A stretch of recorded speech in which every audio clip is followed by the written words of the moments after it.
Praise the lord. ప్రభువైన యేసుక్రీస్తు మనకేం చెప్తున్నారంటే, నువ్వేదైనా అడిగినప్పుడు లేదా ఏదైనా మనసు నువ్వు జరగాలని అనుకున్నప్పుడు నీ మనసులో సందేహింపవద్దు, దేవుని యందు విశ్వాసం ఉంచు అని చెప్తున్నాడు. అలా చేస్తే తప్పకుండా జరుగుతుంది. మరి ఆ దినమే ఉదయకాలంన వారు యెరూషలేము పట్టణంనకు వెళ్తూ ఉన్నప్పుడు దారిలో ఒక అంజూరపు చెట్టు కనబడింది. ఆ అంజూరపు చెట్టు బాగా కళకళలాడుతూ ఉంది. అయితే అందులో ఫలాలు ఏమీ లేవు. కనుక ప్రభువు ఏమన్నాడంటే, ఇక మీదట ఎన్నడూ కూడా నీ పండ్లు ఎవరు తినకుందురుగాక అని చెప్పాడు.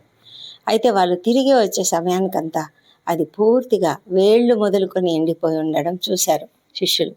చూసినప్పుడు వాళ్ళు ఆశ్చర్యపోయి అడుగుతున్నారు ప్రభువును, ఎంత చూడు ప్రభువా ఎలా ఎండిపోయిందో అని చెప్పినప్పుడు ప్రభు అన్నాడు, మీరు దేవుని యందు విశ్వాసం ఉంచండి.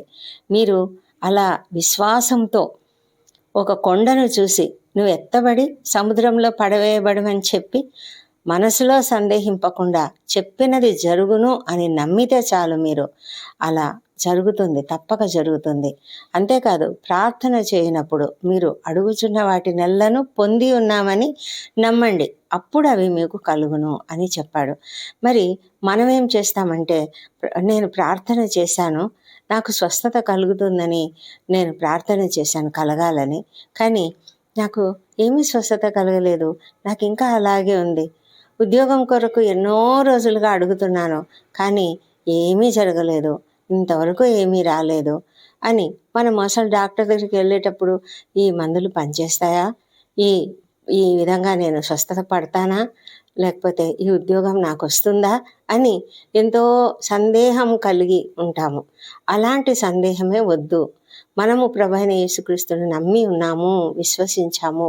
తండ్రి మనకు చేస్తాడు, తండ్రి మనకు ఏమి కావాలో ఆయనకు తెలుసు, కాబట్టి ఆయన తప్పకుండా చేస్తాడు అన్న విశ్వాసం మనకు ఉండాలి. అంతేకాదు, ఆయనకు సమస్తం తెలుసు.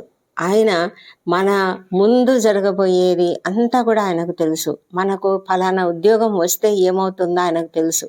అన్నీ తెలుసు కనుకనే ఆయన మనకేది మంచిదో అదే చేస్తూ ఉంటాడు. అయితే మనము విశ్వాసంతో ఎదురు చూడాలి. నాకు కలిగినదని నమ్మి ఎదురు చూడాలి. అలాగా ఎదురు చూసి కనిపెట్టే ఆ విశ్వాసం మనకు ఉండకపోతే మనం దేవునికి ఇష్టలై ఉండటం అసాధ్యము.